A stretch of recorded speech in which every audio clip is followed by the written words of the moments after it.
lonely and sad and would like a partner, a companion in your life, and at the same time are high-minded spiritually, perhaps you meditate, are a devotee.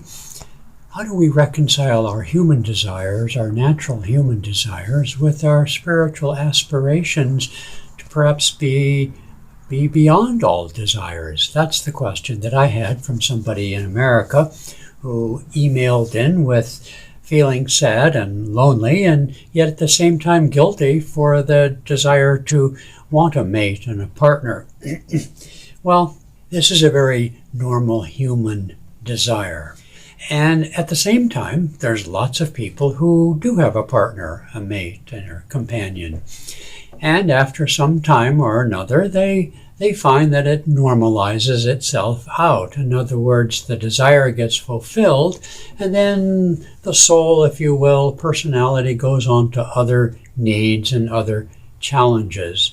And so, even though you might feel as you do, and that's natural, at least keep in mind that there's a lot of people who have exactly that and are still not satisfied.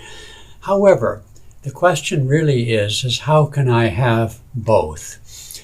Well, in the end, there's only God, and you can't have both. The way is narrow and straight, but in the process of working out our karma, we also have to work out our desires. And so how to have the magnetism, that's the question, the magnetism to attract a suitable partner supportive of your higher ideals and your spiritual life. That really is the question. And the magnetism to do that does not come from focusing on the loneliness or sadness or the desire for a partner. It actually comes from putting your spiritual ideals first. Seek ye first the kingdom of God, and all these things will be added unto you.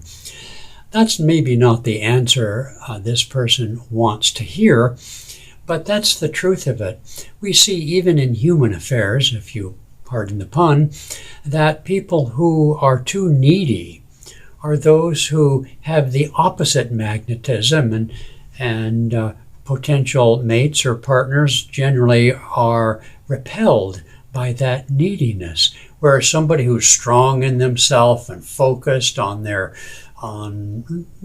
life goals, whatever they may be, spiritual or otherwise, have the magnetism to attract a person who is in tune with that magnetism.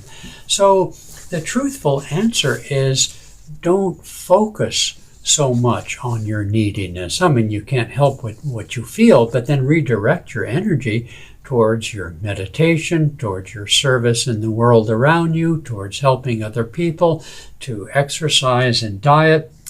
And lastly, I want to say that because I've lived in community most of my adult life, seen plenty of spiritual marriages and relationships, is this: if you are sincere in your desire for spiritual growth, you will also likely attract a partner who provides that growth, meaning challenges you in ways that where there's a conflict between human desires or karma that holds you back and the desire to achieve soul freedom, that partner is likely to be a source for helping you overcome that. And I say helping in quotes because that help comes also in the form of challenge. Lastly, I'll also conclude with the story of how Paramhansa Yogananda's most advanced disciple, who achieved moksha, liberation, was married to a woman who was a nagging wife. And I don't suppose that nagging wife was an incentive to seek spiritual freedom, you see. And so, as they say, you got to watch what you wish for in life, and yet accept the fact that what you're feeling, what this person's feeling, the need for a partner is completely normal and understandable. But the solution to that is not to focus so much on that, but to focus on those things that are your higher ideals. And from that, develop the magnetism that attracts a suitable friend, partner, companion.